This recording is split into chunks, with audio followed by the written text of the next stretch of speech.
Hello, V. What's your favorite scary movie? Hereditary. Ooh, wrong answer. I'm about to gut you from the inside. No, I'm kidding. That's a great fucking movie. That is a great fucking movie, and I introduced you to it last year. Thank you, sir, for that. Yes, of course. And this is going to be a month of introduction to 4 horror movies that V has not seen, and I cannot wait to hear the reactions from V. That is a really good point. This is going to be a month of first watches. Indeed. Because John's making me. Just like I will every year. Every October. Indeed. So welcome everyone to Movies You Missed podcast. As you may have heard, I'm V. I'm John. And we recommend movies without spoiling them. No spoilers here. And welcome to the month of October.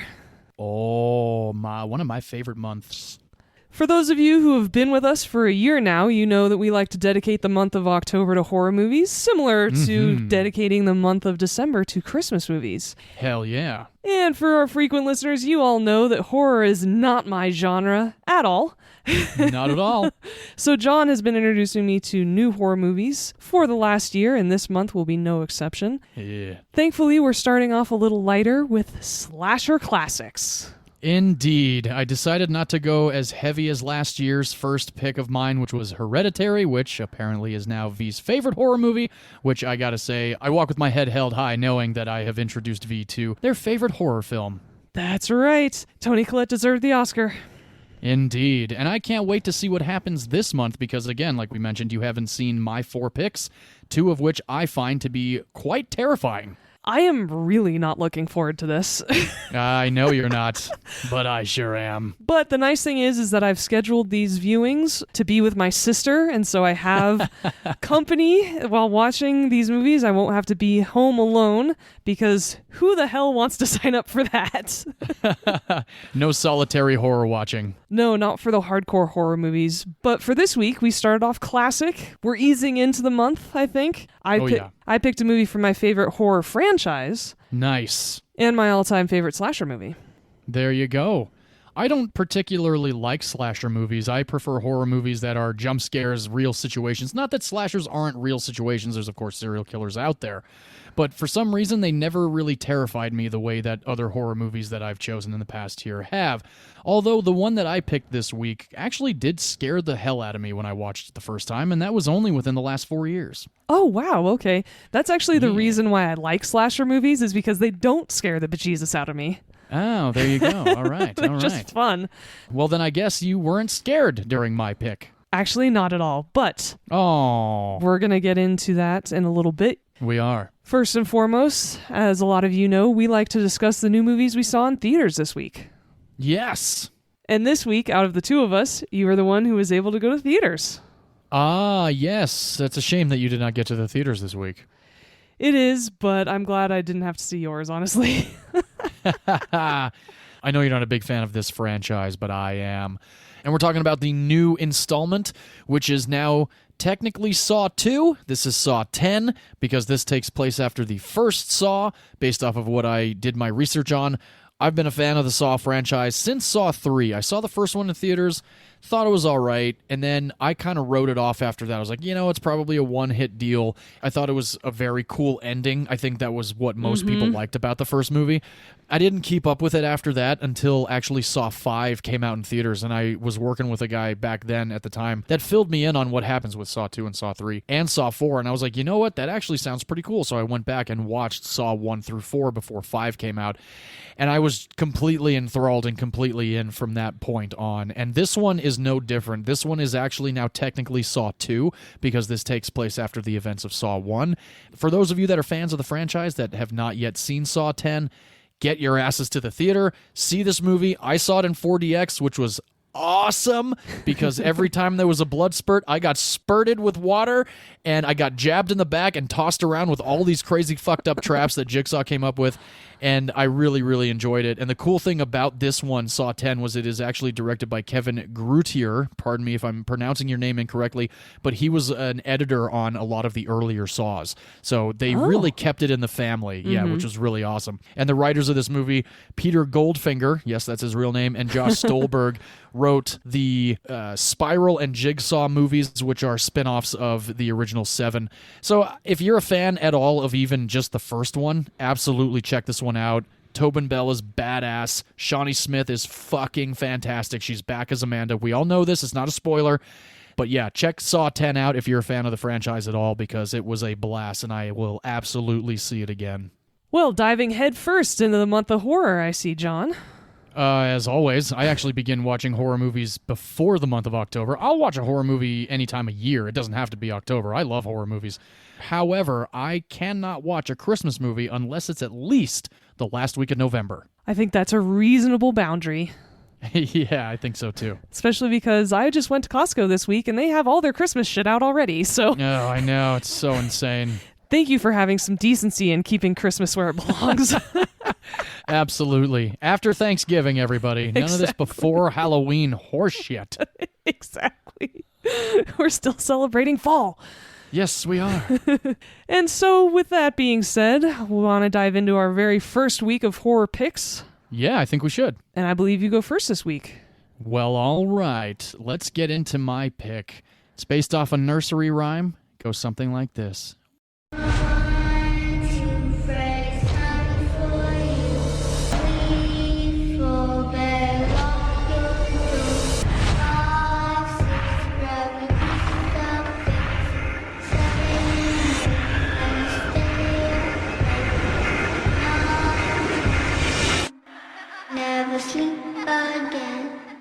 I chose the 1984 classic slasher film. Yep, you heard it. I said slasher. This is the Wes Craven, written and directed, A Nightmare on Elm Street. Now, for those that have not seen A Nightmare on Elm Street, like I said, I just saw it for the first time within the last 4 years, so I'm not going to give you too much shit about it, but you should see it because it is a classic. It's Wes Craven. It's also Johnny Depp in his first feature film role, and we'll get into that in just a little bit.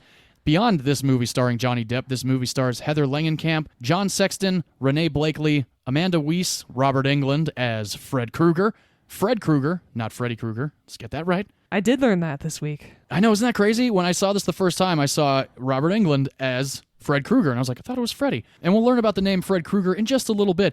But for those, again, that have not seen A Nightmare on Elm Street, and very similarly to my pick 2 weeks ago, this film has to do with dreams, although this one focuses on nightmares. It's in the title, for crying out loud.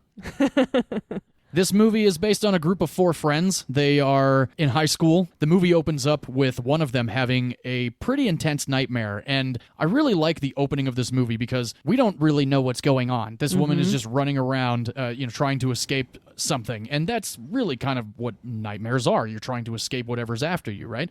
We don't know what's really going on with her. At one point, she wakes up and her mom comes into her bedroom, like, everything okay? And she's like, oh yeah, I'm just having a nightmare. And she goes, gosh, you got to stop dreaming like that. And they cut to her blouse, and her blouse is ripped open. So something's going on in this dream that's bringing it into the real world. This girl's name is Tina. We end up meeting a good friend of hers named Nancy. She's got a boyfriend named Glenn, and Tina has a boyfriend named Rod. And Rod is a typical jock, of course, especially in the 80s. Definitely cliche 80s. It was a little... he had a rapey vibe. A little bit, yeah, kind of. Luckily, there was none of that in this movie. So at one point, Tina is a bit freaked out about this dream that she's had and the fact that she had just brought something back from this dream. She tells her friend Nancy about it, and they decide to have a sleepover date with their boyfriends at Tina's house. Only because she's just terrified. She doesn't want to sleep alone. Her parents are out of town. Of course, bring the friends over. Let's hang out. Of course, the guys aren't supposed to be there, so they call their parents and like, oh yeah, I'm over at so-and-so's house, or I'm at my cousin's house. Did you ever do that to your parents? Fuck yeah. Oh my God. Absolutely. Yeah. At least 3 or 4 times in high school. Yeah. I was like, oh, I'm going to go hang out. I'm going to slip in the night at Alex's house. So Rod's a little bit of this skeptic, and Glenn somewhat is as well, a little bit skeptical about this. However, we do find out that these guys have also had a nightmare. And they kind of just swap stories about these nightmares, and we find out that all of them have been being chased by a guy that looks really fucked up and burned. He's got claws that he nails on a chalkboard status, and I got to tell you, there's a lot of that in this movie, and it really just gets under your skin. It's just the sound effects are really good. They're done very well. And, of course, they talk about the attire, and everyone's like, wait a minute, I know who you're, whoa, we've all had the same dream, you know? Kind of like in Wayne's World 2, when Wayne and Garth find out that Del Preston has had the same dream as Wayne about Jim Morrison. Why did there have to be a naked Indian? Exactly. So Rod and Tina are a little bit more on the more promiscuous side. You know, they don't necessarily... They're more, I guess you would say, exhibitionists. They don't care if anybody hears them. Yeah, whereas, Jesus. That's true. Whereas Glenn and Nancy are kind of a little bit more timid about their relationship, you know, but you definitely know that they've, of course, been with each other sexually at this point. You know, it's high school. Of course they have. Mm-hmm. So Tina and Rod do their thing very loudly and very gratuitously. It's all off camera, but I can only imagine how much fun that ADR session was. Yes. It reminded me of Easy A, right? When she fakes the sex scene. Oh, yeah. It's so over the top and ridiculous. Yeah. So at one point, Tina falls asleep. And of course, this is one of the main reasons why they're having this little sleepovers, because they want to be there for Tina and make sure that she is okay. And things are not okay. And Tina starts to go back into this nightmare where this guy is chasing her. And she's in the back alley of her house. And I got to tell you, this scene freaks me the fuck out every time.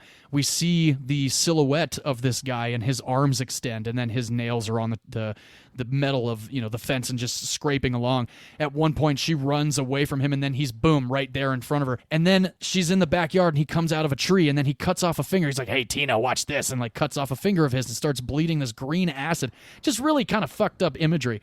And then he gets a hold of her and starts wrestling her to the ground. And then we are transported back into the bedroom where she's having this dream asleep next to Rod, and he's trying to figure out why the fuck she's losing her fucking mind. But of course, Fred Krueger's there. He's taking Tina down. And this scene blew me the fuck away when I first saw it. This first murder, it's brilliant. It's horror movie gold, because Tina is brought up into this fucking sky and just slashed open, and nothing else is happening, and Rod is like losing his mind. And of course, at this point, he becomes a fucking suspect, and Nancy's like, I don't think he did it. Glenn's like, he might have done it, he's kind of weird. The cops get involved. Nancy, of course, is now very worried about falling asleep. She doesn't want to go to sleep because she's afraid she's going to have this dream again and potentially also maybe get killed. So at one point, she enlists the help of her boyfriend Glenn to stand watch while she goes to sleep so nothing happens. Of course, he kind of fucks up and he falls asleep during the stream. You had one job. Yeah, I love that part. You had one job and you shit the bed. Heather Langenkamp is really good in this movie. I really, and her eyes are so blue in this movie. Mm-hmm. And my wife was watching with me. And her teeth are so big. Oh yeah, they're big teeth, but they're not like ugly teeth. So of course, you know, there's a little bit of that animosity there. Like, you weren't there to take care of me. Nancy's, of course, trying to figure out what happened to her friend Tina, trying to figure out if there's a way that maybe she can stop Fred Krueger from killing anybody else, including herself. So the rest of this movie is Nancy enlisting the help of Glenn to watch over her while she goes to sleep, even though she is so hopped up on caffeine that she has not slept in days. If you pay attention to this movie, she's drinking coffee almost every few minutes, and she's got the purple under her eyes, and she just looks super worn down and super tired because she's just terrified of going to sleep. And we're actually going to get into where Wes Craven came up with the idea for this movie. Like I said, he wrote and directed this movie. Yeah, at one point she even comments that she's been awake for like 7 days. Yeah, it's pretty nuts. I don't think I've ever stayed awake any more than like maybe 2 days. Same. So I don't even know what that would be like. I can only imagine how horrible that would feel. I started hallucinating at 2.5 days. Oh, well, there you go. Which is interesting because this movie's based on dreams. So at this point, 7 days awake, what's real, what's not, right? Yeah, no shit. And so, again, the rest of this movie is Nancy and Glenn basically teaming up together to try and bring Fred Krueger out of the dream world and be captured by the police to stop these murderous nightmares. And, of course, we get the backstory of Fred Krueger from Nancy's mother and a whole bunch of stuff that went on in the neighborhood before Nancy was born.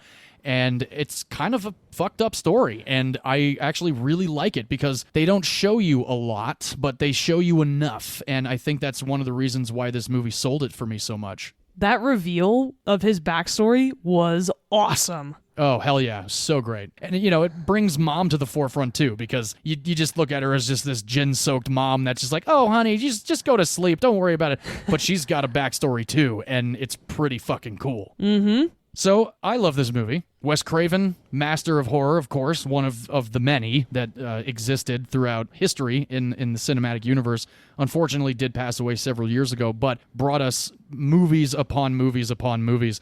And V, I know this was your first time seeing A Nightmare on Elm Street, and I am a big, big fan of this movie. It still freaks me out. I'm curious what you thought of it. I really enjoyed it. It certainly didn't scare me too bad, but there were a couple of scenes that were just classic slasher movie greatness, right? Right. Yeah. And I really had a lot of fun watching this movie. It was a similar feeling for me like watching classic sci-fi movies, right? Mm-hmm. They don't necessarily hold up in terms of either CGI or technology or looking modern, right? But just the classic element of them keeps them great.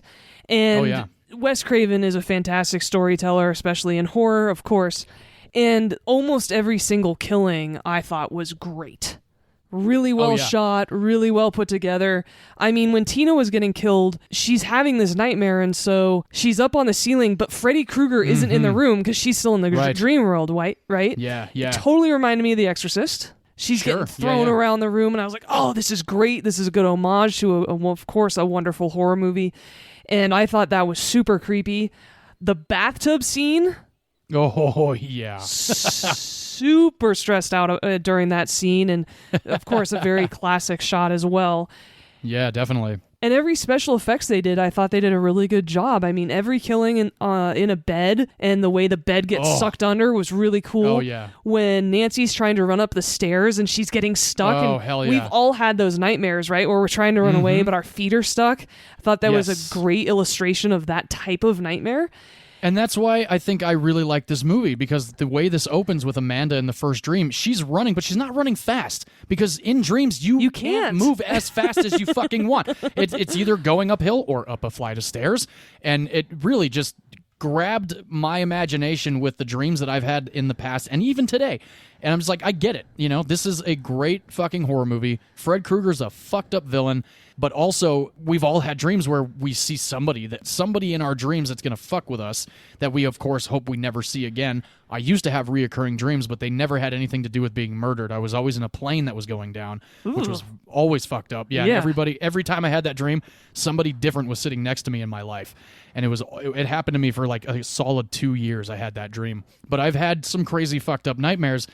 And oddly enough, I haven't had a nightmare ever since watching A Nightmare on Elm Street. But the way that he put it on screen was complete. It resonated with me because I know exactly what these dreams are like. And especially because that whole industrial center that Amanda's in and then later that Tina's in, we've all been in places that we don't know where the fuck we're going. Super relatable. Oh, yeah, completely. And again, another brilliant way to use horror and the human condition, right? You're just like, you think you're going to go left and then you're going to be fine. No, you're literally stuck and you can't get anywhere else and you can't run as fast as you want. And I really like the way that they portrayed that in this movie. And I liked his weapon of choice. I liked that he put together these gloves with knives. And it wasn't like, a knife or a butcher's knife or a machete. Yeah, now, it's granted, creative. those they've been used in previous horror, Friday the 13th and whatnot, but in Halloween. my personal Halloween thing, there you go. And in my personal opinion, I would say that this one is far superior than Friday the 13th and Halloween, in my personal opinion. Oh, interesting take. I actually haven't ever seen the first Halloween, so I don't have anything to compare it to yet. Oh, gotcha. It's a good movie. Next time you're over, if you want to watch it, we can. It's cool. JLC. It's our good friend, Jamie Lee Curtis. Yep. Absolutely. And John Carpenter. Again, good movie, just not, nothing that was scary to me. Like, I don't like horror movies where the girl's running away and the killer's walking to them and they catch up with them. That shit's ridiculous. Like, that's why I think I like this one the most, because Freddy runs after these people and he really gets, no pun intended, sinks his claws into them. No, that's a really good point, actually. So yeah, well, I'm glad that you enjoyed it. I wasn't sure what you were going to think. It is from 1984, and again, I think it holds up. The kills, like you said, they're really creative and they're different and completely scary, in, again, my personal opinion. I was able to watch this movie by myself without getting too scared, so for a lot of our listeners who aren't generally horror fans, if you ever wanted to watch just a classic slasher movie that isn't going to give you nightmares, or no pun intended there, then you could totally watch this. I do still have questions about the ending, but of course, given our podcast, right, and that we don't spoil anything, I'll leave it at that. But I would love for anybody who's ever seen A Nightmare on Elm Street, if they want to try to explain the ending to me, feel free. I'm kind of with you on that one. But I also go with it because there's like 9 other Freddy movies that Of course there are. So I'm sure there's a way to incorporate that ending. But yeah, no, I completely agree. I like the ending, though. I think it's actually really good. It definitely surprised me. Nice. Speaking of Wes Craven and his inspiration for this movie, this actually was very, very fascinating to read. Wes Craven was reading the LA Times at one point in, I read early 1983. He read about these Asian refugees that escaped Pol Pot. Yes. What So is that? Pol Pot was a vicious guy who came into power in Cambodia. And he led a group calld the Khmer Rouge, and he was a psychopath who wanted to get back to an agrarian society. And Oh, really? And so he basically did genocide in his own country and killed, I think, nearly 3 million Cambodians or something insane like that. And most of them were well educated. They were doctors, they were lawyers, they were people in the urban areas. And it was all because he wanted to get back to an agrarian, super duper communist society, and as a dictator wanted to remain power. And it was completely horrific. And right after the Vietnam War, I think. And there's a movie called The Killing Fields, and that's actually about Pol Pot. Wow. Oh, damn. And he was absolutely vicious and isn't talked about enough. I mean, he was like Joseph Stalin, like just killed all of his own fucking citizenry. Damn. Fucking A. Yeah. I had no idea. I could have Googled it. I thought No, Pol Pot I'm was a country. more than happy to answer that question. My dad talks yeah. about it a lot because he was alive when it happened. Oh, damn. Yeah, it was really fucked up. That is. So Wes Craven was reading an article in the LA Times in early 1983, mid 1983, and it was about these Asian refugees that had escaped Pol Pot. So these Asian refugees used to have nightmares that scared them to the point where they did not want to sleep. So they stayed up for days on end and days on end. Yeah, and at one point, these guys ended up falling asleep, but dying in their sleep. And one in particular is recorded as having fallen asleep from complete exhaustion after being awake for, I think it was about 14 days. He woke up in a complete screaming terror and died on the table right there. And during the autopsies of these people, they couldn't find anything wrong with them. And this ended up being called Brugada syndrome, or unexpected death syndrome. So this is something that does happen. Yeah, so if you stay awake for too long, you might die, meth heads. And everybody else that wants to stay awake for a very long time because you're afraid of going to sleep. Now, of course, they didn't know that was going to happen. They just, did not want to sleep and continue on with their nightmares and the images that they were continually seeing. So it's pretty interesting, and I actually really like how he incorporates that idea in this movie because, like we said, with Tina dying, Freddy's not in the room with her. She just somehow ends up being completely brutalized. Around the time of production of this movie, New Line Cinema was on the verge of bankruptcy. So this movie came about, a $1.8 million budget, and completely saved New Line Cinema, which is awesome. They were forever indebted to Wes, and he made every movie of his with that Indeed. production company after that. I know, so awesome. And Wes Craven, again, beyond that article, he took a lot of inspiration from his early childhood. He actually shared a paper route with a kid back when he was a younger child that would continually bully him and just treat him like shit. And this kid's name was Fred Krueger. I was waiting for it. Yes. The attire that Fred Krueger wears, that crazy fedora and that weird sweatshirt that kind of red and off-color olive whatever, is based on an alcoholic hobo that would kind of putz around town where Wes Craven was growing up. And at one point when Wes Craven was 10, he happened to look outside and the hobo was staring at him. And about a few minutes later, Wes Craven decided to look back outside and the guy was still staring at him. And then a few more minutes, et cetera, the guy would not stare at Wes Craven. So Wes Craven thought, hey, that's kind of a freaky little attire that he's wearing. Maybe I'll use it in a movie one day. That in and of itself would give me nightmares if I was 10. Oh, hell yeah. Yeah, it reminds me of, I don't know if you've seen Mulholland Drive, but there's a moment with a homeless person in Mulholland Drive that's very, very fucked up and scary. And oddly enough, the person that plays the hobo in that is actually the woman that plays the nun in the Nun franchise films. Oh, nice. Okay. And Robert Englund, the namesake Fred Krueger of this movie, he created his own backstory for Fred Krueger. And it's kind of a sad one. He, as a child, when in elementary school, and V, I'm sure you did this back in the day, around Valentine's Day, the whole class would pass out Valentine's Day cards to each other, right? You'd give it to the girl you like, or so on and so forth. Or just to feel included, you would get a Valentine's Day card, especially because the teacher wanted everybody to be included. Well, Mr. Robert Englund noticed that there was a kid in his class that every year never got a single Valentine card from anybody in the class. So he based his entire persona of Fred Krueger off of that kid because he could have ended up being some crazed son of a bitch after all of that neglect from everybody in elementary school, which is fucked up. That's kind of twisted. Like if you're in elementary school and everybody's getting cards and you're just sitting there with like an empty basket, that I can only imagine what that does to your self-esteem in elementary school, no less. Absolutely. That's going to leave a very deep mark. Absolutely. The makeup on Robert Englund is pretty extensive and pretty disgusting. It's really wild. And it's all practical, which is awesome, too. You know, this is 1984. This is shot on film. There's not a whole lot of special effects, CGI in particular, in this movie.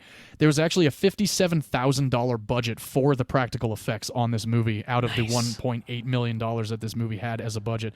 And the makeup process for Robert Englund to get into Fred Krueger makeup was 3 hours long, which makes sense. You know, if you think about it, you look at it, it's really well done makeup. And even today, like this movie is now in HD. And we've talked about certain movies from back in the day that, you know, you can tell that it's, we were talking about The Exorcist, how Max von Sydow's makeup, you could tell that there was makeup on him. Of course, Robert Englund's wearing makeup in this movie, but it's good. Very convincing makeup. Yeah.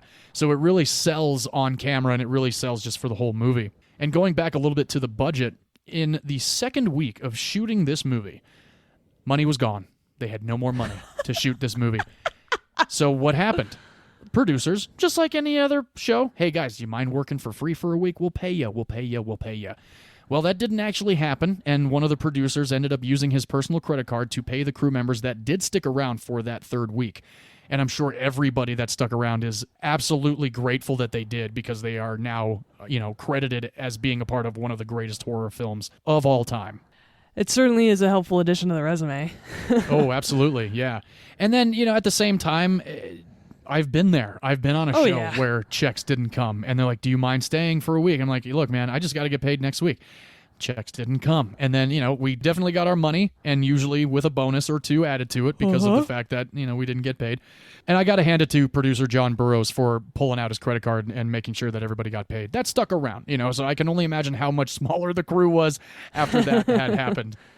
The claws in this movie as the weapon, right, was inspiration to Wes Craven because at the time that he was writing this script and about to go into production, he was watching documentaries on primal fears.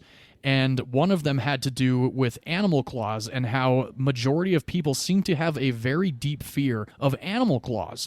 So at one point, Wes Craven was at home hanging out with his cat, and his cat extended out for a stretch, and his claws came out.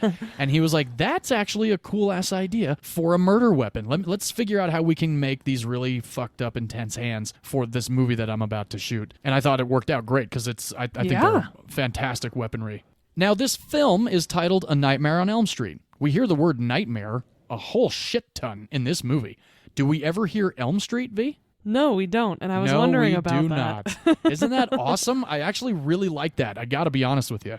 Yeah, it's not too on the nose, right? Yeah, not at all. Not at all. This script was written by Wes Craven, as I've mentioned before. He presented the script in 1981 to a bunch of studios that just said, no, we don't want to do it. 3 years this movie sat in limbo before New Line Cinema picked it up and decided to produce it for that $1.8 million. I believe it because the amount of sexual suggestions for teenagers, now granted it's very realistic, they're all probably juniors and seniors. They say Tina was 15 at the time actually, even though she looks 26. Right. Yeah. Did you notice that moment where Nancy's like, I look 20? She actually was 20 years old when she shot that scene. That's pretty damn funny. Not surprised at all. No. But given the early 80s, given there is a lot of, teenage sex and they're talking about mature topics, and then, of course, a bunch of people get killed, I'm not surprised that they would read the treatment and go, hell no, we're not producing this. Right. Yeah, too much sex too early on. Mm-hmm. Now, I did mention that this is Johnny Depp's first feature film. Of course, if you have seen this movie, the final credit of cast is introducing Johnny Depp, which is pretty awesome. He was one of a handful of other guys that were in the running to play Glenn. And now, again, this is 1984, so these names all make sense. Yes. Charlie Sheen. Mm-hmm. John Cusack. Yes. Brad Pitt. Wow. Kiefer Sutherland. Yeah. Mm-hmm. and Nicolas Cage were all in consideration to play Glenn, and it went to Johnny Depp. Surprised Matt Dillon wasn't on that list.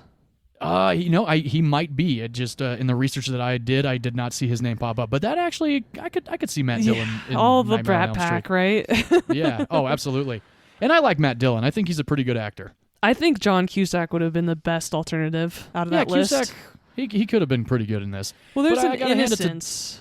Oh, yeah. But that's the other thing, too, about Johnny Depp is, like, you look at him in this movie, and he is a kid, right? Of course. Oh, he's it's a 1984. baby. It's before 21 Jump Street. It's before Crybaby. So, like, he's still super young.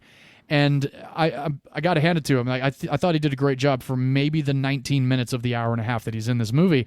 And he actually approached Wes Craven after auditioning and said that if he didn't get the part, he was going to run away from home. I don't think that's why he was cast, but I thought that was pretty funny, and I think our audience would find that funny. Mm-hmm. Principal photography for Nightmare on Elm Street started on June 11th of 1984, wrapped on July 13th of 1984, 32 days of production on A Nightmare on Elm Street, which is pretty awesome, considering all of the practical effects that went into this movie. And all of the night scenes that are in this movie. This is a night shoot, ladies and gentlemen. And if you have been in the industry or still are, fuck night shoots. Wholeheartedly. And V, you and I have been on plenty of them together. Mm-hmm. So speaking of the studios not wanting to pick this movie up because of, like you were saying, a lot of the sexual content and whatnot in this movie, the censorship board told Wes Craven to shave down a few of the murder scenes so that it could get an R rating and be released nationwide. He was not happy about this, but he did it. So I'm curious, and I'm sure there is a director's cut out there somewhere, and I would absolutely love to see the Wes Craven cut of A Nightmare on Elm Street. Probably similar to The Exorcist, where it's just a little bit longer, Probably brutal scenes, or like one or two little clips of something that happens that's too scary that he's able to pull out. Right. Heather Langenkamp, who plays Nancy, our main protagonist, her final audition for this movie was on Friday the 13th of 1984. Nice. I thought that was pretty cool. So like before I mentioned, there were a couple of gentlemen in consideration for Glenn before Johnny Depp was cast. 200 women auditioned for the role of Nancy, 3 of which were very close considerations of being cast. One of them was somebody that does not like being put in the corner, Jennifer Grey. Yep. The other one that has done a striptease or two, Demi Moore. And another one that has a couple of friends and hangs out at Central Perk and is in a franchise that we will soon be talking about. Courtney Cox, ladies and gentlemen. All 3 of those would have been great. Yeah, I think Courtney Cox actually would have been pretty cool because she has similar eyes like Heather Langenkamp, just very piercing blue eyes. Although Jennifer Grey has that curly hair. Very true. Yeah. Oh, that's right. Yeah, this was the 80s. I think Courtney Cox was on the straight hair spectrum. Yes. If I remember correctly. Same with me. Yeah, so that was pretty sweet to find out. This film comes in at number 40 on the AFI list 100 Heroes and Villains list, which is pretty sweet. Top 50. Iconic villain, absolutely. Oh, absolutely. Yeah, definitely. Including all the sequels, which I have not seen, but there's a lot of references to in a franchise that we will be discussing shortly. There are 8 of them. My gosh. I hear they're all awful after this one. There are 9 movies total in this series. Man, oh man, that's nuts. Maybe I'll give them a shot. I do want to see the sequel because I hear that one isn't the worst of the 9, but I hear the other ones are really bad. You never know. I might like it. Entertainment Weekly put this movie as number 11 of the 25 scariest movies of all time, which is pretty awesome. Yeah. I'll probably push back on that, but who knows when that list was created, right? Right, very true. And if you had seen this in 84, this might have terrified you a lot more than it did now. 100%. This was also on the 1001 Movies to See Before You Die list, which I thought was also fantastic. And in 2021, this film was selected for the preservation in the U.S. National Film Registry for being culturally, historically, and aesthetically significant.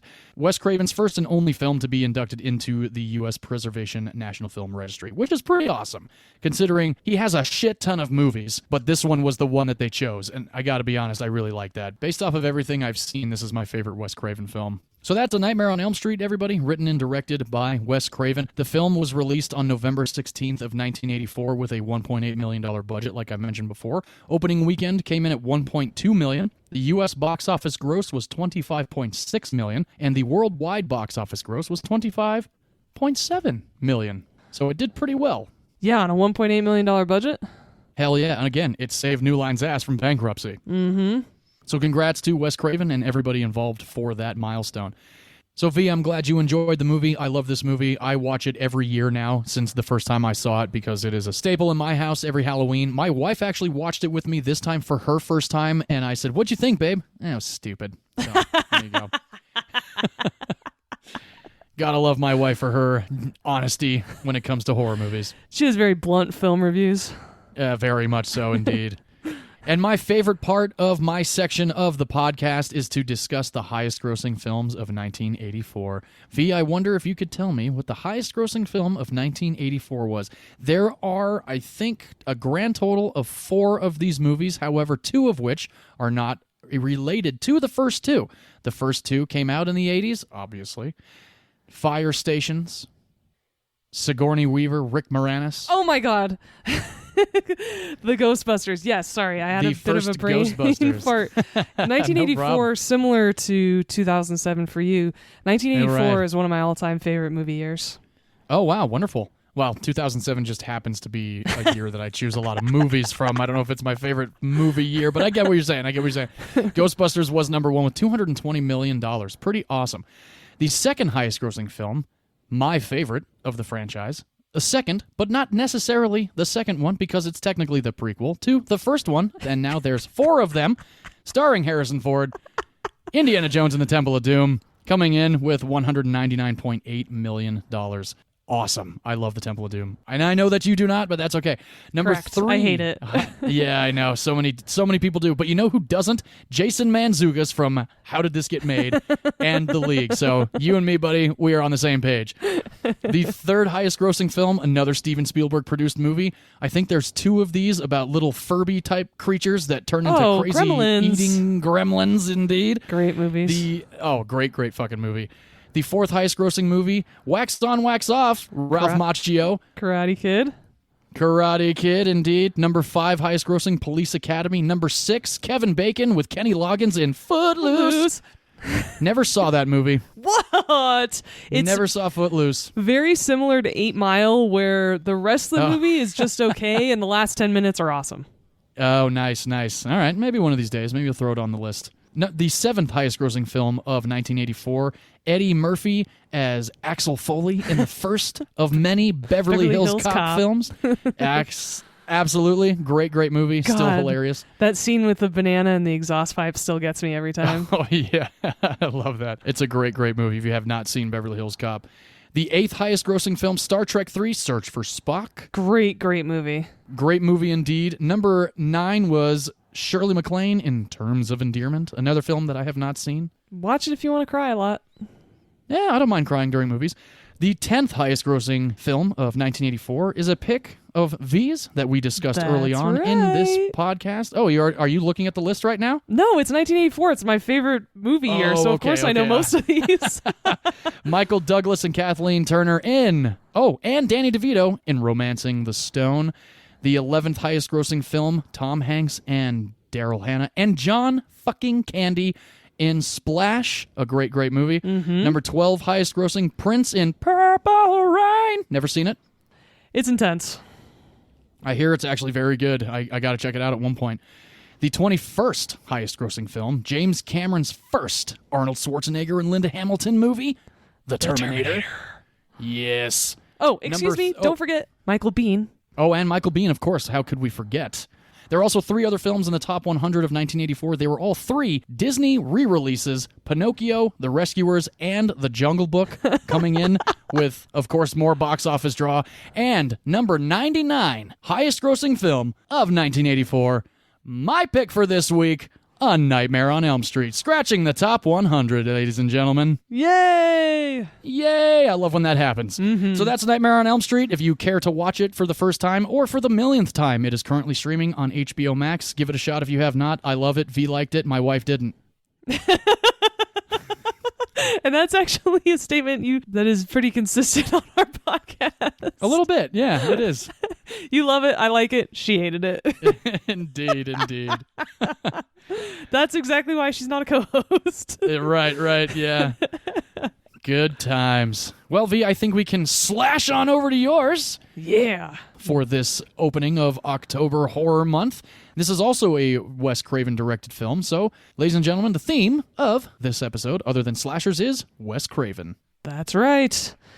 We picked 2 Wes Craven directed movies. It just started out with being slasher movies, and then we picked our favorites and met up and go, oh, these are both Wes Cravens. So that's how that happened. We're going to flash forward about 12 years. Hey, I went first in the order of time frame this week. Love it. That hasn't happened in a while. Oh, that's right, because I'm usually the one who goes in chronological order when I'm first. That's right. Mm-hmm. So, moving right along to 1996, I picked a movie that actually revitalized this genre. Slasher movies had kind of died off in the late 80s, early 90s. Really didn't have a lot of them. Instead, we had a lot of Gen X angst movies, thinking Reality Bites, things like that. Oh, yeah. So this revitalized this subgenre in horror. It also spawned a franchise. It also spawned my love of its lead actress. Hey. For anyone who knows me, they might be able to guess this because it is 1996's Wes Craven directed Scream. Nice. It stars a whole host of recognizable people for anyone over 30. Hell yeah. Neve Campbell is the final girl. She is the it girl. She stars in this movie. And it just so happens that it was her birthday yesterday. Oh, look at that. Neve Campbell. Happy birthday, Sydney. Exactly. Happy birthday. Thank you for being you and gifting us this amazing slasher franchise. Hells yes. And Wes Craven had actually seen Neve Campbell in Party of Five, the show she starred in, starting in 1994, and actually asked her to audition for the part specifically. Oh, very cool. Yeah, he thought that she could portray a character who was pretty innocent and thought that would translate well on film for the character he was writing, named Sidney Prescott. Yeah. But on the flip side, she also seems like someone who can realistically handle herself and she's not completely a damsel in distress. Sure. And he was absolutely right. That he was. And so for any of you who have not seen this movie, who do not know of the franchise, I'm more than happy to summarize the plot for you. No spoilers. Of course not. You can keep me honest. This movie starts out with Drew Barrymore starring. Yeah. Poor Drew, who has just really terrible timing lately. Who tried to scab a little bit during the strike, and it turns out if she'd been 1 week longer patient, she would have been fine. Probably. She stars as Casey, and she's at home making popcorn, getting ready for her boyfriend to come over, and she gets a phone call. It's a creepy, yet in the 90s, somewhat sexy voice, one might say. And he starts talking to her, and of course, because it's the 90s, she's perfectly comfortable talking to a complete stranger on the phone. Oh, yeah. Telling him all her personal details. Oh, my gosh, I know. Yeah, completely. To start off with, this film is a bit dated because of the fact that nobody picks up the fucking phone anymore. Oh, that's true for sure. Unknown number declined. Exactly. Spam likely. Exactly. And so she picks up the phone and starts talking to this guy, and not only does he ask her what her favorite scary movie is, but he starts to get really creepy. At one point, she asks him, "Why do you want to know my name?" And he says, "Why do you want to know my name?" I want to know who I'm looking at. Ooh. and I love when it immediately gets silent in the movie. You know, the soundtrack cuts off and you know that that's a tense moment. They do it so well. Oh, yeah. It turns out Drew Barrymore actually doesn't star in this movie. No, she does not. Because 5 minutes in, she gets brutally murdered along with her boyfriend. Yeah. I was going to say her insides make an appearance. They do. She gets fully gutted, unfortunately. It's pretty brutal. It's pretty bloody. That's what kicks off this movie. It turns out Sidney Prescott, who lives in this small town as well, learns about this on her way to school the next day. She has a lot of trauma because a year prior, her mother was brutally raped and murdered. And she's still really recovering from this. And her boyfriend, Billy, played by Skeet Ulrich, is kind of an asshole. He is such a dick. Yeah, just a little bit. Oh, yeah. He is so unsympathetic. He's pressuring her to have sex with him and is like, "Hey, your mom died. It was a year ago. Like, my mom abandoned me. Get over it." He's such an asshole. Yeah, that was ridiculous. Yes. And Sydney's like, "This is a little bit of a different situation." My mom didn't abandon us. She was fucking killed, yo. And I found her. And so yeah. because there's been this murder and because unfortunately Sydney's dad is going out of town, she asks her best friend Tatum, played wonderfully by Rose McGowan, Yes. to have a sleepover, similar to your film.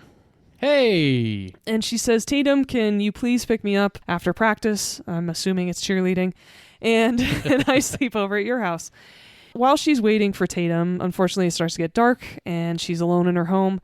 And the killer, who is dressed in a scary ghost face mask and black hooded nightgown thing and these badass combat boots. Oh, yeah. He's got to be comfortable. Right? He's got to be able to be nimble. He's got his Timbs. And so he starts, unfortunately, brandishing a knife, scaring the crap out of her, and chasing her through the house. Now, luckily, or unluckily at this point, Billy happens to climb through the window to check on her. And apparently he scared the murderer away, but as they're hugging, Billy drops a cellular telephone. Oh. And she backs away, completely horrified because, oh my God, is Billy the murderer? Again, this only works in 1996 because it was such a big deal that he had a cellular telephone and the cops are all over it. Why do you have a cellular telephone? The fact that they're calling it a cellular telephone at that point is telling. You have a cellular? Yeah, I got to call my mom. But thankfully, after a night in jail, the cops run his phone records, and it turns out Billy didn't make those phone calls. He's exonerated and released the next day. Sydney, unfortunately, is still traumatized, and though there's a couple more killings, we're starting to see a pattern, and this guy is really interested in Sydney. More classmates of hers get killed, and it turns out that the small town they live in, called Woodsboro, decides to cancel school until this is under control. And not only are the kids released, but also there's a curfew. So this is when Billy's best friend Stu, which happens to be Sydney's best friend Tatum's boyfriend. So there's a group of 4, just like your movie, right? And they're all boyfriend and girlfriends. Yes. Who's the class clown, who's played by Matthew Lillard, who I think just makes this movie so much better. Matthew Lillard made a lot of movies that much better. He really did. You know, I got to be honest, like he was one of those guys that he's still around. He's actually going to be in the new movie Five Nights at Freddy's coming out in the next couple of weeks. I think I don't know how big his part is, but I might see it because he's in it. I can tell you right now, I know exactly how that movie's going to go based off the trailer. But of course, I have worked with Matthew Lillard, and Matthew Lillard is a really fucking cool dude. Oh, I'm so glad to hear that. He, from all his Twitter interactions, seems like a really cool, down to earth guy. So it's nice to hear that firsthand too. Very much so, yeah. The first movie I ever worked on, he was on for, I think, the next, 5 or 6 days, and every now and then he and I would, run into each other at Crafty or get caught up talking about movies, and then we'd finish our conversations later, and just a really cool dude. It wasn't like, oh my God, it's Matthew Lillard, but it was. And That's the guy's awesome. Fucking huge. He's 7 feet tall. Oh, yeah? Yeah, I'm also very short, so anybody taller than me is a skyscraper compared to me. Wait, was that the first movie that you worked on, the one with Olivia Wilde? That's the one. Oh, and Patrick nice. Fugit and That's John right. Cho and Cheryl Hines and. Shit, everyone was in that movie. Yeah, it was a good awesome. time. And so because he's the class clown and because he's hilarious, he decides what's the best thing to do when there's a killer on the loose and there's a curfew and school's been canceled? Well, why don't I host a big old rager? Hell yeah. And that's actually the last about 40 minutes of this movie. And that's where it gets its bloodiest, awesomest, slashiest, Sydneyest, because Sydney is the fucking star of this movie. Hell yeah. And it's just great. I love it. I love this whole entire series. It is what slasher movies are supposed to be. Mm-hmm. And there are, of course, a lot of references to Nightmare on Elm Street. They even say the name A Nightmare on Elm Street several times when talking about their favorite horror films. They do, and I love that. And I'm wondering if you caught the cameo in this movie. I sure as shit did, because all right. Henry Winkler, of all people, plays the principal. So and awesome. when he's going through his closet in his office, the Fonz's leather jacket is hanging in that closet. I'm not sure if you caught that. Oh, absolutely. Yeah, definitely. And I love how later on in life he's in Arrested Development and he jumps the shark in an episode. He does. Yeah. Which is, I love the fact that he doesn't take himself too seriously. And Exactly. as the principal, he looks out his office door down the hallway looking for little pranksters. And all there is the janitor. Mm-hmm. But that janitor's dressed like Freddy Krueger. He is dressed like Freddy Krueger. And he looks really familiar. He does look very familiar. Because it is the director of the movie, Wes Craven, doing a cameo in his movie, which are things that I love to see directors doing. I love director Hell cameos. yeah. It's one of my favorite Easter eggs in movies. And he's literally wearing the costume from A Nightmare on Elm Street. That is the authentic costume. It's the best. And It's he's mopping the floor and he looks up and he goes, "What'd you call me?" He's great. Oh, nothing. So awesome. So fucking great. And there is also kind of an outsider friend, kind of the fifth wheel, you could say. You know, he doesn't have a girlfriend. He's kind of geeky. But I really resonate with this guy because of the fact that he is a movie buff. It is Jamie Kennedy playing Randy. He works at the local video store. He is an expert on movies. At one point, he's watching the movie Frankenstein, the original, one of your picks from last October. Indeed. He has tons of movie trivia. He would have been a great guest on this show if he was a real person. And he likes to talk about the rules of horror movies, which are classic and real. Oh, yeah. There are certain rules that one must abide by in order to successfully survive a horror movie. For instance, number 1, you can never have sex. Big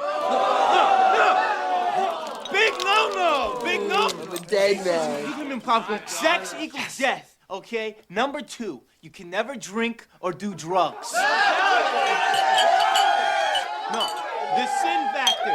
It's a sin. It's an extension of number 1. And number 3, never, ever, ever, under any circumstances say, "I'll be right back." Because you won't be back. I'm getting another beer. You want one? Yeah, sure. I'll be right back. You see, you push the laws and you end up dead. And the nice thing is, in subsequent movies, he also talks about the rules of not only sequels, but also trilogies. And I love that that conversation continues on in the future movies.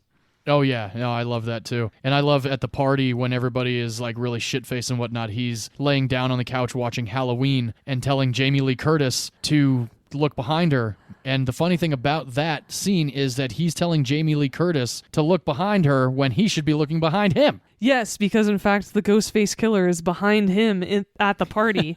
And another conversation they have about movies. This is very meta. There's a lot of conversations about horror movies in Scream. It's great. And one of the conversations they have is, who would play you in the movie? Yeah, I like that one. And there are a lot of great jokes about that. And John, I'd like to ask you, who would play you in the movie? Ooh, that's a good question. Who would play me in Scream? Who would play you in the movie about our lives? Wow, I don't know. That's a really tough question. I was going to say, if I had to go off the top of my head, Clive fucking Owen. Nice. No, I'm kidding. I'm totally kidding. No, there's no way. No, I'm not British. Come on now. No, who could play me? Okay, you got to answer by the end of the episode. And audience members, you think about who would play you in a movie. There you go. Yeah, I'm going to have to think on that one for a second. While I think on that, V, who would play you, do you think? Ruby Rose. Who's that? She's in John Wick Chapter 2. Remember, she's sent by the organization, and she's very androgynous looking. She has very short hair. I don't think she talks much in that movie either. Oh, interesting. I'll send you a picture. Yeah, do that. She also played Batwoman in the CW series for a short amount of time. Oh. She's in the Meg. She plays is she? She plays Jax. Oh, got it. Okay. Yeah. Yeah, I could see that. Sweet. Okay. You know what? I got it. Oh. Vin Diesel. No, I'm kidding. No, I got to really think about this one while we discuss this movie. Okay. And as you mentioned, Jamie Lee Curtis makes an appearance on screen inside the movie because they are watching the original Halloween and also a couple other of her classic horror movies, and they literally call her the Scream Queen. They do. They do. I really like that moment in this movie. So that is the plot of Scream. Again, a slasher movie going after high schoolers, guy in a super creepy ghost face mask, and a big-ass knife. Yeah. And who will be next? And who the hell is under the mask is the question everyone is asking until the very end. Mm-hmm. And as I said, there are some great actors in this movie. First and foremost, my number 2 female celebrity crush, Neve Campbell. Again, happy birthday yesterday on October the 3rd. Yes. I talked about her a bit in episode 62 because she stars in Drowning Mona. That's right. She's also in the movie The Craft. Yes, good flick. She's in a action guilty pleasure of mine called Skyscraper with The Rock, which you don't like. I do not. And more recently, not only did she star in House of Cards season 4 and 5, Oh, she's also in the Netflix series The Lincoln Lawyer. that's right. Yeah, she is. And she's aging like fine wine. I love the fact that she's back to acting, and I hope to see her in many more things in the future. I hope so too. I actually had a kind of a Neve Campbell shrine in my room as a teenager. Every picture of her I could find in a magazine I cut out and put on my wall. I majorly love Neve Campbell. As you should have, because she's amazing. Indeed. Yes. And as I mentioned, Skeet Ulrich plays her boyfriend Billy in this movie. He was also in The Craft. That's right, he was. And he is the reason why Neve said yes to this movie. Oh, very cool. She is especially afraid of horror films and really? didn't want to do it. But when she heard that Skeet Ulrich had been cast in the movie, and of course she knew him from The Craft, she said yes. That's pretty cool. Yeah. And some other movies Skeet has been in. He was in speaking of Richard Linklater, 2 weeks ago for your film Waking Life. We talked about Richard a bit. Mm-hmm. Skeet is in one of his films that I do really like called The Newton Boys. Oh. And that also stars Ethan Hawke and Matthew McConaughey. I did not know that was a Richard Linklater movie. I didn't either for the longest time. I really like it, and it's based on a true story. Oh, sweet. I should add that to my to-watch list. You definitely should, since you're a fan of his. Yeah. He's also been successful in TV. He starred in a series that unfortunately had a short run called Jericho. It was a post-apocalyptic series that was pretty damn good. And then Ashley Scott was in that. Yeah, exactly. And then more recently, he was in Riverdale, which... Oh, boy. Speaking of jumping the shark, that show flew off the rails. Did it really? Oh, my God. Amy watches that one. I have not seen an episode. The most ridiculous show. Someone else who stars in this movie, Courtney Cox, plays the reporter Gail Weathers. Yes. She's such a bitch in this movie. Yeah, she really is. She, of course, starred in Ace Ventura: Pet Detective. Hell yeah. As Melissa. She's in a terrible movie called 3,000 Miles to Graceland. Oh, with Kurt Russell. Uh-huh, and Kevin Costner. Yeah. Awful. That's right, the Elvis movie or something like that, right? One of They're the Elvis worst impersonators? Yes, exactly. One of the worst movies I've ever seen. I've never seen it. Of course, she also starred in Friends. Oh, of course she did. Matthew Lillard, as we talked about, a gem of a human being, someone we're big fans of. And he's just such a great comic relief in this movie. His very first ever credit was The Scooby-Doo Show. No way. Uh-huh. I thought that was so cool. Yeah. That was his very first ever credit because, as many of you may know, he has went on to star in all of the live-action Scooby-Doo movies playing Shaggy. Mm-hmm. He also starred in a movie that I absolutely love from the 90s, a movie that will absolutely be on our show called Hackers. Oh, nice. And he's also in the independent classic SLC Punk. I've watched some of that movie. I never finished it, not because I wasn't enjoying it. I actually just turned it off because I think Amy came home and she's like, "You can turn this off now." It was like I was like 25, 30 minutes into it. I was enjoying it. I gotta watch that one. Yeah, you definitely need to watch it all the way through. And lastly, he also was in the movie She's All That. Yes, he was. Do you know what his name was in that movie? No. Rock Hudson. And he was a real world personality. Like, that was the whole thing about his character and She's All That was he was on the Real World, and then he was dating Freddie Prinze Jr.'s Jodie Lynn O'Keefe at like that's why they broke up, because he ended up meeting her at spring break MTV style or some shit. She's All That sucks, but it's a great movie at the same time. Guilty pleasure. Oh, very much so.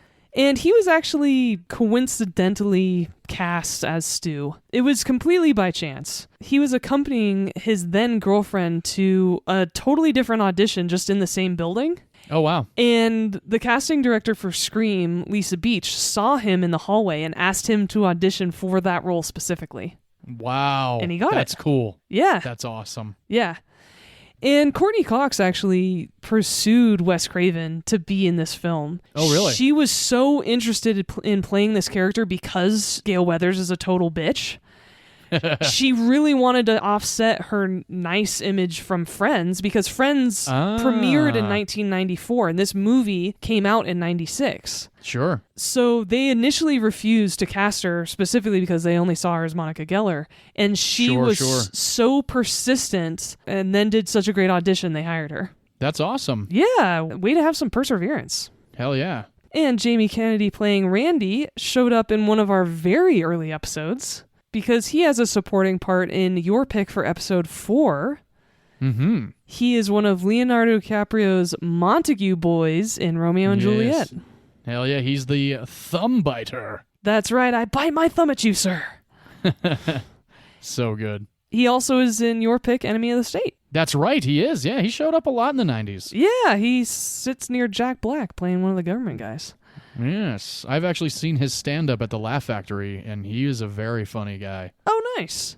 Yes. David Arquette plays Dewey, one of the sheriff's deputies, and who also happens to be Tatum's older brother. Mm-hmm.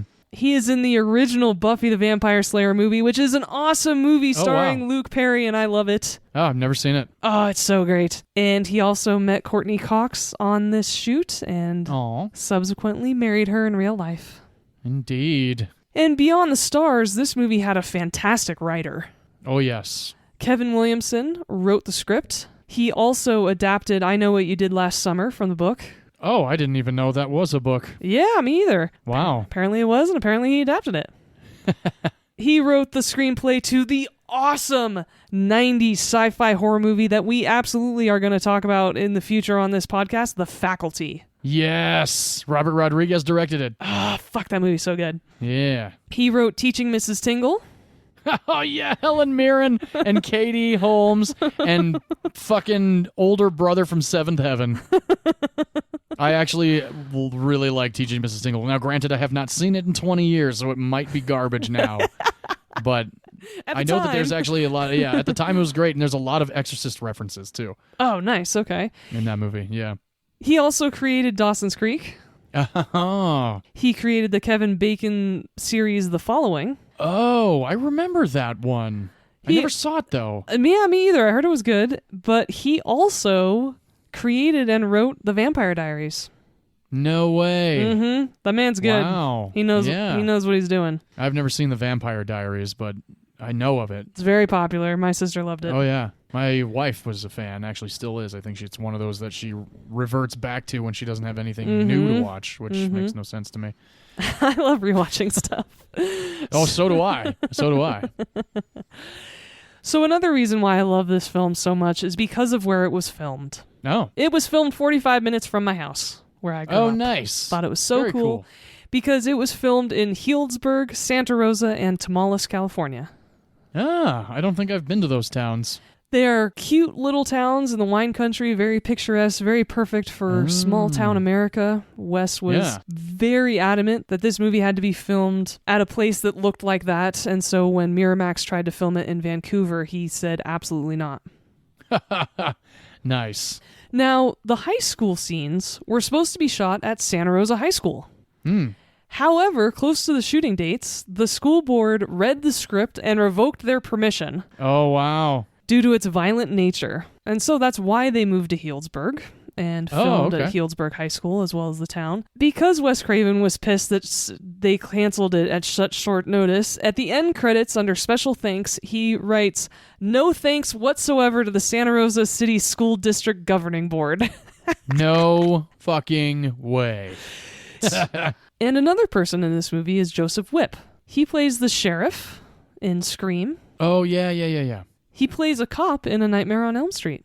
That's right, he does. Yes. I love that. And so he plays the sheriff of Woodsboro in Scream, and he seems a bit world-weary and just kind of fed up with everything. Kevin Williamson, the writer of this movie, said, "The backstory here is that I put in, he was so upset by the events in A Nightmare on Elm Street, he moved to a small town in Northern California to try to restart his life and get away from it all." Wow, that's cool. Yeah, and so there's some continuity and continuation from A Nightmare on Elm Street to Scream. Oh, very cool. So some other directors who were considered for this film. We like to talk about actors who were considered, but let's talk about directors. Yeah, let's. Robert Rodriguez. Of course. Danny Boyle. Oh, no way. Uh-huh.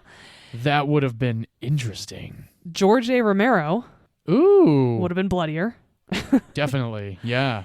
And Sam Raimi. Okay, yeah, Evil Dead, I can see that. They were all approached to direct. They all turned it down. But Wow. there is a film series within the Scream franchise called Stab. And what it is it's movies made based on all the events that happen, all these murders in Woodsboro. And so the Stab franchise is kind of this meta joke. Robert Rodriguez filmed all of the scenes for the Stab movies in this franchise. Oh, that is fucking killer. Yeah. That is so badass. And based on subsequent pop culture references and spoofs, can you guess what the original title for this movie was? Ooh, scary movie. Yes. Was it seriously? Yes. That's hilarious. That's perfect. This was originally titled Scary Movie. Wow. I'm glad it wasn't. I'm so glad it wasn't. That sounds so dumb now. Yeah, it definitely does. No, Scream is a great title because it's, it just works. I love one-word titles, too. Yeah, it just... Thank you, Pixar. And the Ghostface mask was actually a real mask, first developed for the Halloween season in, 91. Yeah. As of 2023, it has become the best-selling Halloween costume of all time. Wow, that's intense. Yeah. That's funny because my buddy and I, Kingsley, in high school, we came up with a spoof of Scream, and we called it The Obvious Killer. But we didn't have the Ghostface mask. We had the smiley Ghostface mask. Oh. So we turned it on its head and made it a comedy version of a horror movie. And then what happened about 6 months later? Scary fucking movie came out. You were ahead Assholes, of your time. we were totally looking in our windows, damn it. Could have been millionaires. But in all seriousness, we did do that, and we went up to, I think, 8 episodes. We wanted to do a complete finale and go up to 13 episodes, and they're all somewhere on old Hi-8 tapes in a box of mine in my parents' garage. Nice. That's awesome. Yes. And as is becoming apparent, this movie had a big impact on pop culture and everyone who watched it. It won a bunch of horror film awards, Saturn Awards, and MTV Movie Awards when it came out. It revitalized the genre, as I said. It had a budget of $14 million. Nice. Its opening weekend was only $6.4 million. Oh, wow. It was released in December of 1996 because the studio thought, well, no horror fans have anything to watch this month, so let's release it then. And thought they had totally shot themselves in the foot, but word of mouth was so good that for over 10 weeks straight, the box office numbers increased. Every week over week. Wow, that's awesome. This movie ended up making $103 million in the United States. Damn. And $173 million worldwide. Goodness gracious. On a that's awesome. $14 million budget. Yeah, exactly. Fuck yeah. That's awesome. And that's why there's now 6 movies. And they're working on a 7th. Of course they are. So far, this franchise has gone on 27 years. Wow. That's nuts. And awesome that a lot of the original actors are still with the franchise today. Hell yeah. So, John, I'd love to talk about your ranking of the Scream franchise. Oh, for sure. I have now seen all 6, and it took about a week to get through all of them. Personally, I'm going to go with the order of 1, 3, 2, 4, 5, and 6 being the way that I like it. Really? That's almost in order. Almost in order. After watching Scream 2 again, which actually was my favorite one of the franchise when there was only 3 of them, however long ago that was, within the last 26 years, I really liked Scream 2 because of the way that they utilized the killers in that one. But then I watched Scream 3 again, and I actually enjoyed that one more than Scream 2. And Scream 4 was great. I really liked that one a lot. I think the reason why 5 and 6 fall in the 5 and 6 category is Jenna Ortega. I'm going to be completely honest. Maybe I shouldn't have watched Wednesday first before seeing 5 and 6, but I watched Wednesday first, and I don't like her. Oh, that's such a bummer because I actually was introduced to her through Scream 5, and I think she's great. Yeah. I should have seen Scream 5 in theaters, just like Scream 6. I did not have the opportunity to do that. I did like the actress that played her sister, Sam. I thought she was great. Yeah, she's And cool. yeah, I liked how 5 kind of came to fruition. And number 6, the ending was satisfying, but only because of the way that the killers were killed. I guess is how I can say it. Because some of the reveal was just kind of like, okay. My wife and I were sitting there and like, who? Okay, wait a minute. How is this going to... There's always a reveal in a Scream movie. Right. And I think number 5 and 6, they have the weakest reveals, especially number 5. But V, what do you think? What's your ranking of the Scream, of your favorite franchise of horror films, slasher films? That's right. I agree with you on number 1. It will always be my number 1. Yes. I really, really enjoyed 6. I thought it was super wow. satisfying, and I like a lot of the new characters. Ah. Okay. So it goes 1, 6, 3. Whoa. 4, 5, 2. Interesting. I really love the killers in both 6 and 3. And like I said, I love a lot of the new characters, especially the siblings in 6. I like them a lot, yeah. And they were introduced in Scream 5. However, the reason I don't like Scream 5, and that's also the reason I don't like Scream 4, is because I think the killers are stupid. Their motivations are dumb. That's Especially kind of what I was 5. getting at with number 5. I was like, this is a dumb fucking... But Yeah. again, I get it. You know, it's like it kind of goes back to the first one with Jamie Kennedy's character almost. You know, you're kind of like, oh, there's these rules and this, that, and the other. And then, it's just but too it still meta. was kind of like, no, I'm with you on Like that. to a point of camp, right? Yes. Yeah. Scream 3 is awesome. It has Patrick Dempsey in it. Scream 3 is great. I really like Scream 3. And so that is my ranking. I think 2 is the weakest entry. Jerry O'Connell is pretty forgettable. So are the killers. It's cool that it Yeah. had Sarah Michelle Gellar as a cameo. Oh, that was cool. fun. Yeah. Yeah. But yeah, one of the reasons I want to talk about this is it's different for everyone, but there isn't a movie in this franchise where it's immediately everybody's last ranking. Right. You know, like the Mission Impossible movies. Just about everyone ranks number 2 at the very, very bottom because it fucking sucks, right? Yes, of course. And so there isn't this big goose egg in this franchise, which is one of the reasons why I love it so much and revisit That's it. very true. Yeah. I think about every 1 to 2 years I revisit the whole franchise. It's just tons of fun. Oh, sweet. This was the first time I watched all 6 of them and actually watched beyond the first one in several years.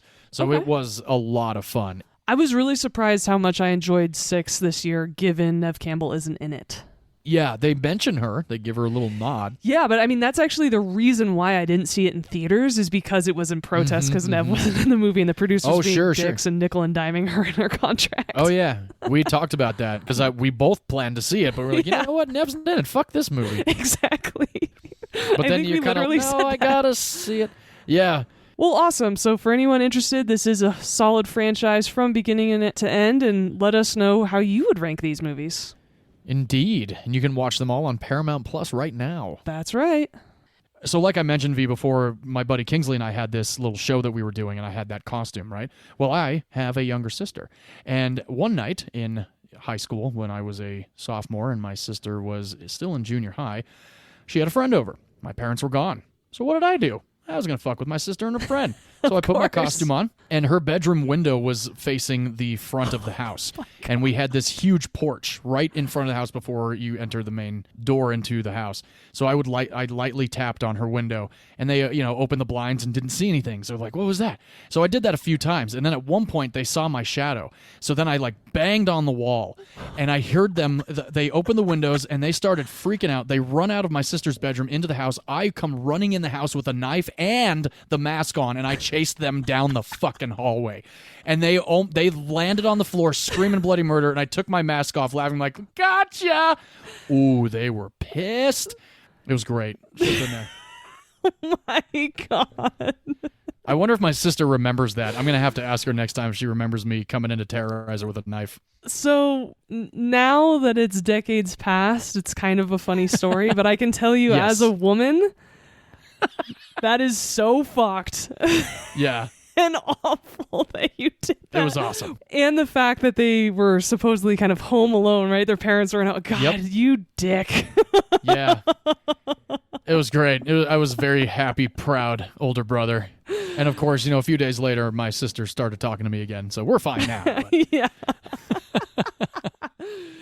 I can see Thanks, both Kevin sides. Williamson and Wes Craven. Yeah, of course. Yeah. And so that is Scream, as well as its franchise. Please give it a shot if you haven't ever seen it. Or if you're aged right around us, you've probably seen at least one of these. I would say so. Go ahead and revisit it. They're still a lot of fun, and they're certainly great to watch during the month of October. They are indeed. I was very happy that you chose Scream because I can't remember the last time I actually watched it. And I have been a Wes Craven fan for some time, and he's directed a handful of great movies, and he started way back in the 70s with The Hills Have Eyes and The Hills Have Eyes 2, and then he did A Nightmare on Elm Street. Then he comes out with Scream. He also went up to Scream 4 before he passed away, and he did the great Cillian Murphy, Rachel McAdams film, Red Eye, which is a pretty good flick, and he did a guilty pleasure of mine that I thought about putting on October, but it's just so ridiculous and not scary. It's just too hilarious, starring Christina Ricci, Jesse Eisenberg, Joshua Jackson, Maya, Portia de Rossi, Judy Greer, and a whole handful of other people called Cursed. And if you have not seen Cursed, it is an absolute fucking blast. It is so terrible, but it's awesome. And it's another Kevin Williamson and Wes Craven collaboration. Oh, that's a good duo for sure. Yes. And you're right. Scream 4 was his very last film. There was over a decade between Scream 3 and Scream 4, just for our audience to know. Scream 4 was released in 2011, and unfortunately, Wes Craven passed away from brain cancer in 2015.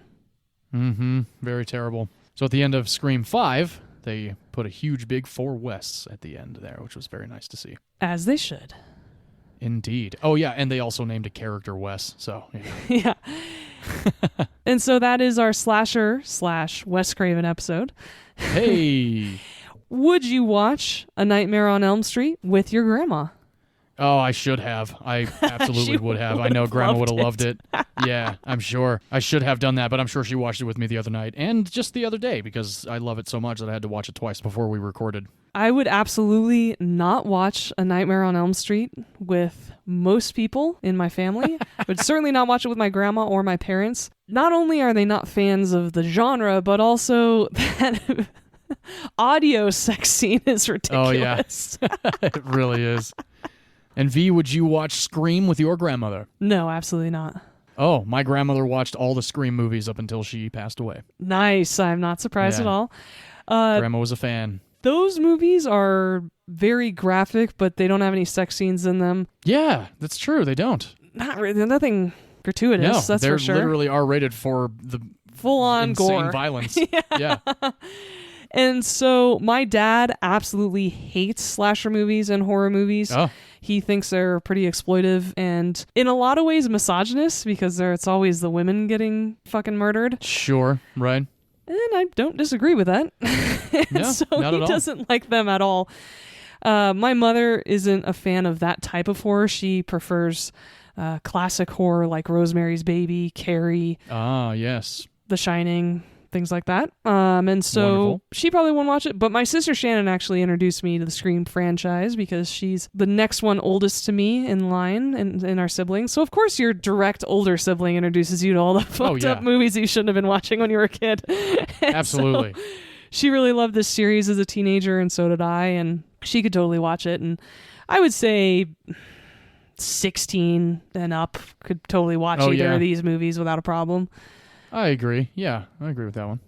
Well, all right. October has officially kicked off, which means next week, of course, I will be subjected to another round of horror movies. Yeah. But I'm actually really looking forward to these because not only have I heard fantastic things about yours, this subgenre of horror I actually really enjoy. Creatures. Yes. This genre I'm okay with. So, because of course this whole entire month I've picked movies to complement yours, do you want to go ahead and tell everybody what you picked first? Sure, I would love to. I chose a film from the year 2005. This film is, I find, to be absolutely terrifying. I think I've seen it maybe 10 to 15 times since it's come out. I have the DVD. I am still waiting for the 4K copy of this. This movie is written and directed by Neil Marshall. This film stars Shauna McDonald, Natalie Mendoza, Alex Reed, Saskia Mulder, Mayanne Burning, Nora Jane Noon, and Oliver Milburn. This is The Descent, everybody. And if you want to follow along with us, you can watch The Descent on HBO Max. V, what did you choose to complement The Descent? I'm looking forward to watching that movie for the first time. Like I said, I've heard great things about it, and to complement that, I am picking Guillermo del Toro's very first English language film, showing more love to that wonderful man, because I picked the 1997 Mira Sorvino, Jeremy Northam starring Mimic. Nice. I've only seen Mimic one time, so I'm very much looking forward to rewatching that one. Oh, great. Okay. Well, you can stick with Paramount Plus because that's where you're going to stream it. Sweet. For those of you who do not have a Paramount Plus subscription, no worries. You can actually also watch it for free on Pluto TV. Oh, there you go. All right. We're coming towards the end of our episode, which means, John, it's time to tell us all who you think would play you in a movie. Ooh, all right. Well, I did think on this while we were recording this episode today, and I've got a few people, but these two I narrowed it down because at one point I was a bit heavier set, and now I'm not so. So I'm going to go with two of these people. I think Kevin James could play me very well. Oh, my God. I think it would be a great blast to see Kevin James play me. And the other one, only because he is very versatile in the characters that he plays, and he's very entertaining. He's very beloved by a lot of people. I think Alan Tudyk could actually kill playing me. Yeah, I could see that for sure, and he's definitely more your body type than Kevin James. Exactly. Yeah. Well, again, I was a bit heavier back in the day. Nothing against Kevin James, but... no, he just doesn't look like you. Well, that too, but I kind of feel like his character in King of Queens is very much reminiscent of kind of the person that I am as well. Thankfully, your wife isn't like his wife in King of Queens. Oh, very much thankfully, She's yes. not mean. No, she's not. And she wasn't once a Scientologist either. No, that's true too. Interesting picks. You know, I immediately thought of Jack Black. Oh, that's funny. He was one of the other ones that I thought of. And I just, the only reason I went with Kevin James was because, not only because of the heavyset action, but because I've been clean-faced longer in my life than I have been bearded. And I don't think I could ever grow as epic a beard as Jack Black. That's funny because the entire life of our podcast, you've had a beard. I know. It's pretty funny. But yes, you're right. I have known you a very long time, clean-shaven.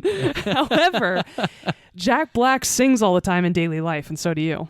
I do very much. Kevin James indeed. never does that. As far as we know, he does not. Also, the other person I thought of was Nick Schwartzman. Nick Schwartzman? That's hilarious. I can see that. He's filthy like you.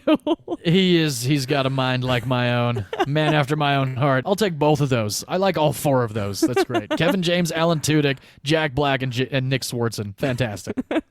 All right, folks, for those of us who have only heard us, maybe you're starting to get a sense of who we are and what we look like as people. Indeed. But if you do follow us on Instagram, you know what we both look like. That's true.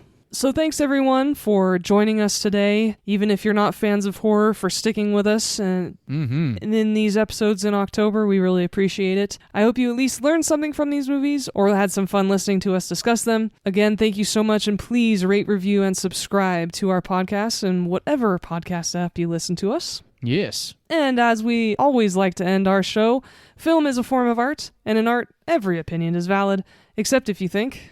There can't be a good horror movie franchise. Oh, yeah, that's so true.